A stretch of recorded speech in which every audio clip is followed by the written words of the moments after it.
Dumiretso sa loob ng bahay ang sinindahang paputok ng isang pamilya sa kanilang garden sa China.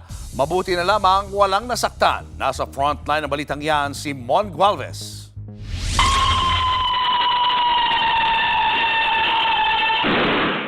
Ang exciting sanang pagpapalipad ng fireworks na uwi sa disgrasya. Nagsa-celebrate ng Chinese New Year ang pamilya na ito sa garden ng kanilang bahay sa China. Pero hindi nila inasahang lilipad sa loob ng kanilang bahay ang paputok.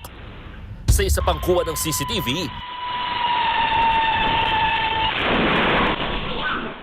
sa pulang pagsabog ng paputok sa sala ng bahay. Napatakbo tuloy sa loob ang padre de pamilya. Sinundan siya ng kanyang anak. Mabuti na lang, hindi nagdulot ng sunog sa bahay ang paputok. Wala ring nasaktan.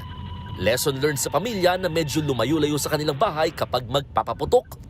Mas importante raw ang kanilang kaligtasan. Swerte raw ang gusto nilang pumasok sa kanilang bahay at hindi paputok na posibleng maging mitya ng sunog.